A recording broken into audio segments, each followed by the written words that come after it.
Hello, freedom seekers. Jeremy Chambers, Independence Acres Homestead. It is I always start this way, beautiful Saturday morning here in southeastern Michigan. Fall has officially sprung here. It's October, it's cool, although 3 days ago it was 80 degrees. Today it is a blustery 60 degrees. We might even have a chance of frost a little bit in the next night or two. So gonna have to get some plants covered that we want to keep going for the next few weeks.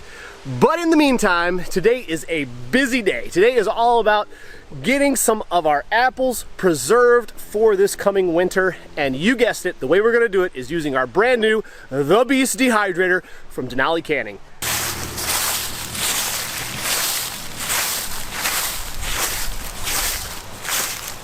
So this is the first real year that we have had any production out of our apple trees. So when we saw that we had an abundance of apples this year on our trees, we were really excited. However, we did have to deal with this.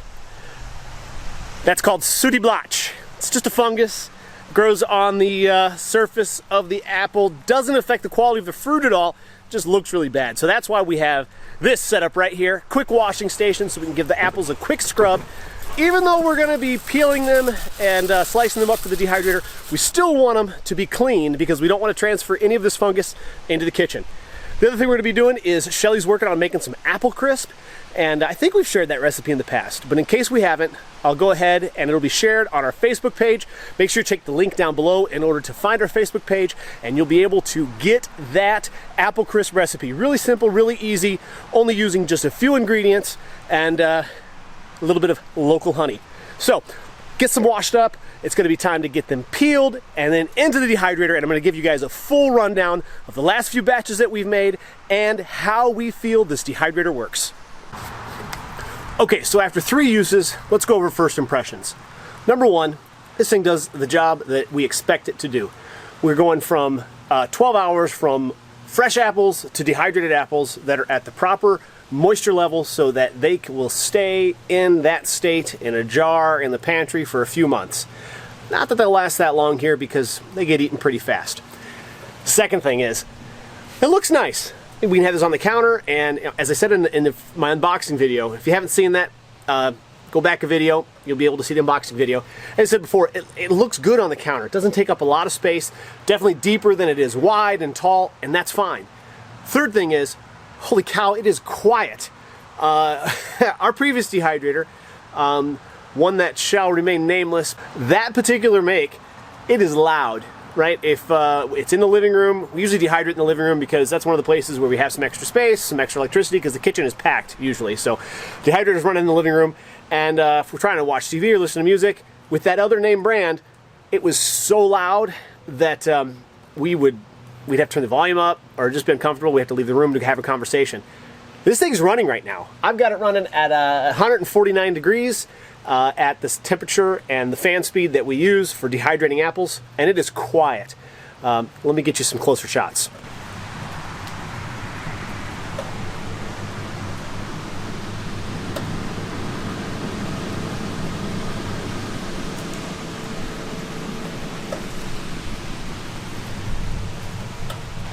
All right, so there you go. You could probably hear the cars driving by on the road more than you could hear this thing or the wind blowing.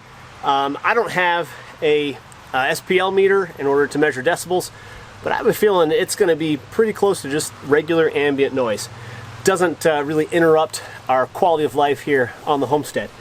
The other thing I wanted to point out is energy consumption.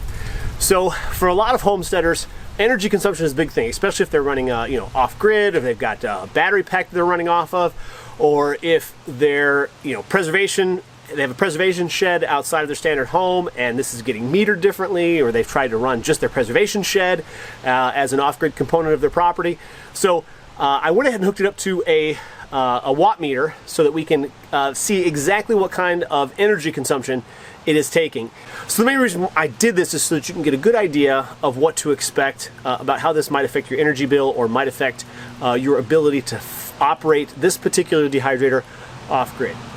So this thing is cycling between 2 different states. We have one with just the fan running in order to maintain circulation of that heated air, and the second is the electric heater coil operating at the same time as the fan.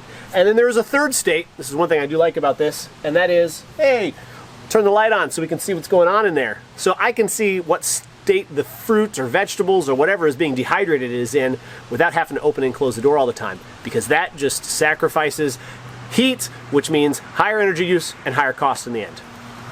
Okay, so I just let the beast run for an hour. This is no load at 149 degrees with a 60-degree ambient temperature. We used 0.27 kilowatt hours of energy. So that means for a 12-hour runtime, we're at 3.24 kilowatt hours. So now you know what it's going to take in order to run this thing.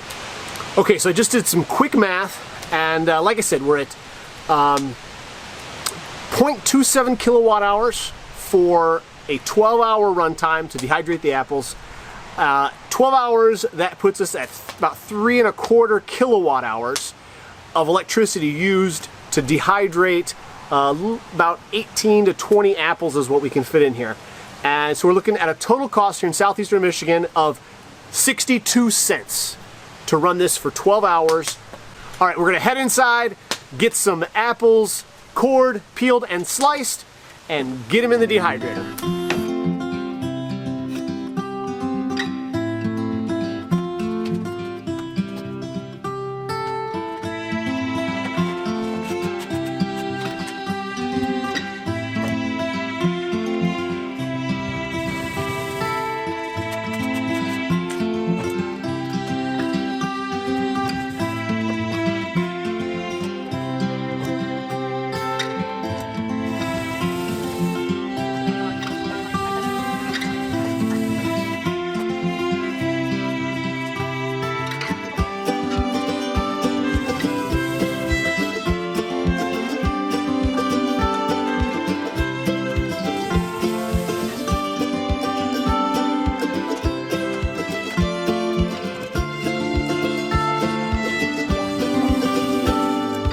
Okay, so we've got all the apples peeled, cored, and sliced.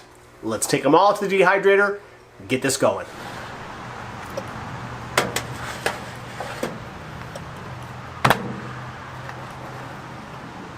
Well, it's taken a little bit of time, but we've successfully peeled, cored, and sliced 18 apples.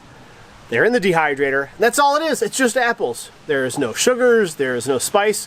Now, if you wanted to, you could add a little cinnamon and nutmeg, give it a little bit of pumpkin spice flavor, coat them in honey, add a little bit of lemon juice if you want to up the sour just a little bit, but none of that's necessary.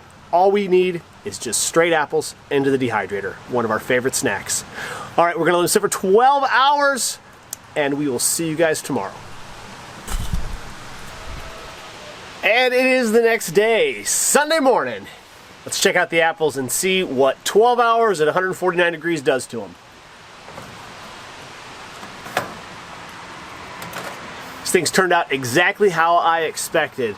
Just a little crispy, but lots and lots of flavor with absolutely no additions.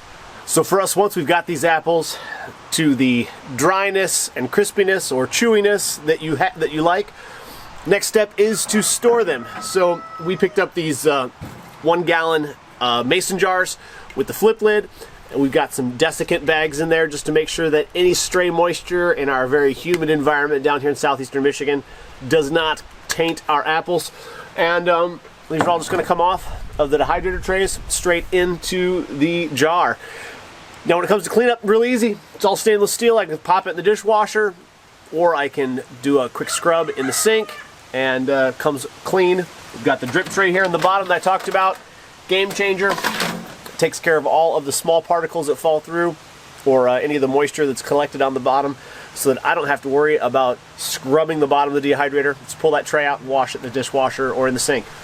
If you're interested in getting your own The Beast dehydrator from Denali Canning, make sure you click on the link below. That'll take you directly to their website. That is our affiliate link, and you will be able to check out the dehydrator and all of the other products that they sell. Obviously, it's in the name, Denali Canning, so they're going to have lids and rings. Well, this is definitely not the end for this dehydrator. We've got a couple more batches of apples to do, in the coming weeks, and probably today and tomorrow we're going to be dehydrating peppers and onions because we're going to be making some nice savory umami powder to go into all of our soups and stews and eggs all throughout winter. Thank you so much for joining us. Don't forget to like and subscribe so you don't miss out on future updates. And as always, God bless.